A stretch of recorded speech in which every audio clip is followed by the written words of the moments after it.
Hi everyone, Velvet here, and I have some stories for you today. But before we get started, can you please do me a huge favor and like, comment, and subscribe? It'll help the channel out and it'll get you more videos like this. Let's get to it. And our first one comes from AdMaterial2899. Am I the beehole for telling my cousin why everyone in the family hates her mom?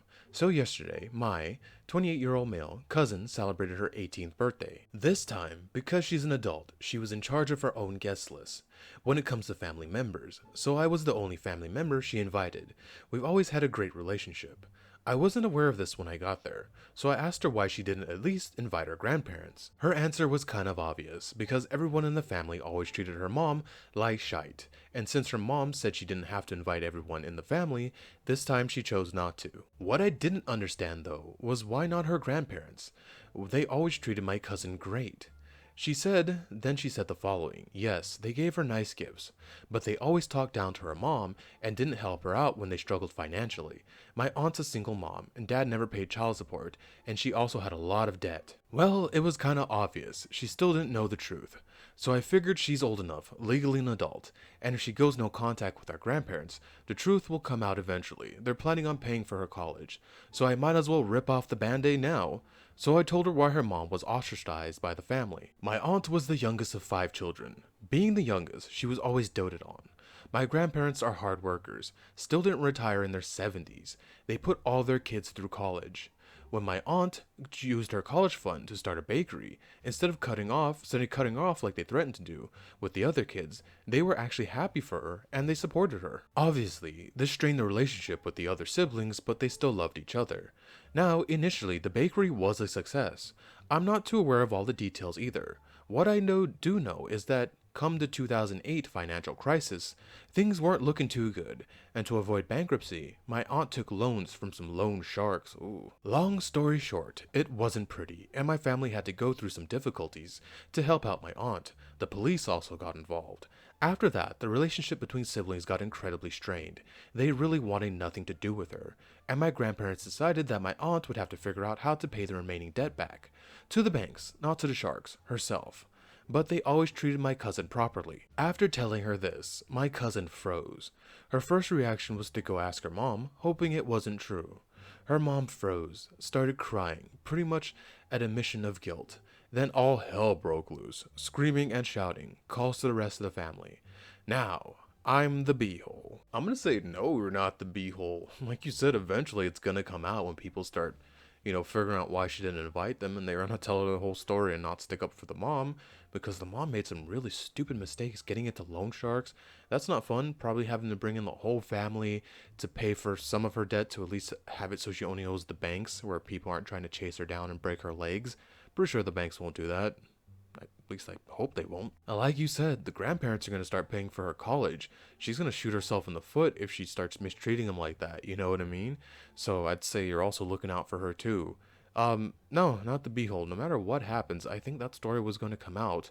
Nobody's going to want to stick up for the mother because of her stupid decisions that dragged everybody into this. Loan sharks, those people are ruthless, man. So, not the beehole. This was just an inevitability that you decided to speed up. And our next one comes from DogDad1989. Am I the beehole for not letting someone switch seats mid-flight? My wife, a 36-year-old female, and I, a 34-year-old male, were flying back from Dublin to Washington, D.C. We were assigned the middle and window seats in a row. The aisle passenger was a no-show, so we ended up having an entire row to ourselves. Huge win. Yeah, I agree with you. I've never had that. Closest I've had to that was sitting in the seats where if something goes down, you have to help people evacuate, but you get a lot of leg room. It's real nice. Before leaving the gate, I moved to the aisle seat and my wife stayed at the window. Nothing eventful happened for the 4.5 hours of the flight. Flight attendants were amazing and gave us extra drinks for the guy in the middle. Oh, that's nice of them. Randomly, the passenger from the aisle seat across from me comes over with her friend, who was sitting a few rows back, and announces that her friend would now be taking the seat and to get away from a crying baby further back. She did not ask, she told us this was happening. There were about 3 hours of the flight remaining. I asked the woman whether the flight attendants on board were okay with this. She said yes, but since these deals are usually brokered by the flight attendants, I called over the flight attendant. The FA said the agreement was that they could take an available aisle seat, but could not disrupt anyone's seating arrangements.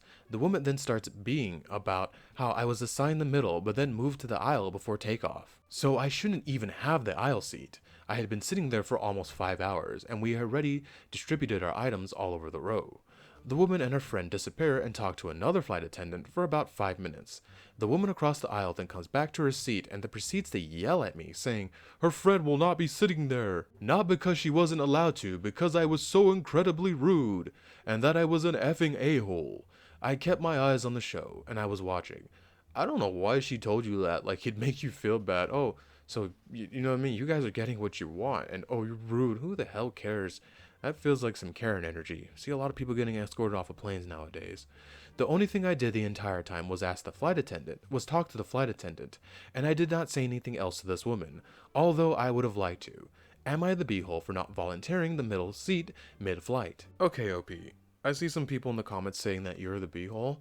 I'm gonna say no. I'm gonna say no again, because having a whole row is nice. And having some, well, I'm gonna say it's probably a Karen trying to come over and ruin things.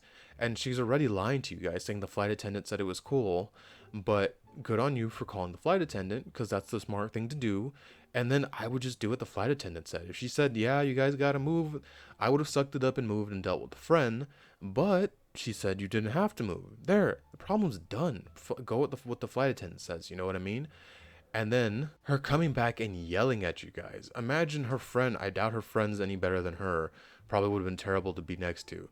I'm gonna say you're not the beehole because you did what the flight attendant said, and what the flight attendant says goes in my book. That's how I would have handled it. So I'd say you handled it exactly the way I would have handled it. So P, no, not the beehole. And our final one comes from True Villain. Am I the beehole for making my boyfriend leave my party because he got a tattoo of me? A couple days ago, friends and family threw me a surprise party after reaching a big milestone in my life. Everyone close to me was there, even my boyfriend. Halfway through the night, he pulled me aside and said he wanted to show me something. He rolled up his sleeve and revealed the tattoo of my eyes on his arm. Everyone around us was amazed and impressed by his romantic surprise. I felt discomfort, despite his good intentions. I don't hate tattoos. However, our relationship is still new at 3 months. Ooh, that's a little too soon to be putting something permanent on your body. And the permanent gesture caught me off guard. When I expressed my distaste for the tattoo, tension rose between us, and I eventually yelled at him to leave in the party in front of all the guests. He left, and communication between us has been limited to a few texts since. He's saying that because it's his body, he can do what he wants with it, and that I shouldn't have embarrassed him like that. Honestly, yeah, that's true, it is his body, but it doesn't stop you from feeling creeped out from it. And I agree, that's creepy. 3 months and he's putting a permanent tattoo of you on his body? I've seen people who have tattoos of like their spouses they've been with for years feel regret because then their spouse cheats on them, and that's years, you know what I mean? Then they put a tattoo on him and they still get screwed over. He didn't tell me beforehand because he wanted to leave it as a surprise. Most of my friends and family are saying that I was being unfair and should have just appreciated they got a tattoo of me. Really? I don't know, maybe I'm weird because that's creepy. That would creep me out if I was dating some girl. She's like, I put a tattoo of you on me. First of all, I don't want to see myself on you. I don't even do sketches of myself. I like drawing characters. I don't like drawing me. So that'd be even, I just don't want to see me on someone. So Reddit, am I the beehole? Edit, the tattoo itself is very detailed. It has my eyebrows, the scar I have near my eye. Oh, cool, you got a cool eye scar? I want a cool eye scar. Also a mole that I have. It's very distinctly me. Around the eyes is a border, and on the bottom side it has my name integrated into it. It's a very small, but it's present. Yeah, Hopi, I'm definitely gonna say you're not the beehole. That's creepy, that creeps me out. Personally, I wouldn't get a tattoo, but if I did get a tattoo, it wouldn't be of anybody, not even my family. I'd maybe get something that doesn't look like them to represent them if things go down, because keep in mind, family is still human, and human beings can still do horrible things.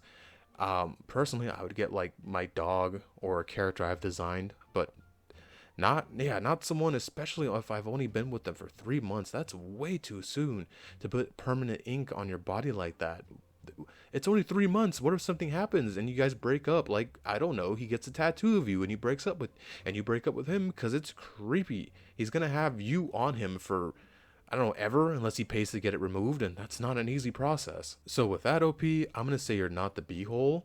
If things do go south and you end up breaking up, I think you might have a stalker on hand if he's willing to put a permanent tattoo of you on him.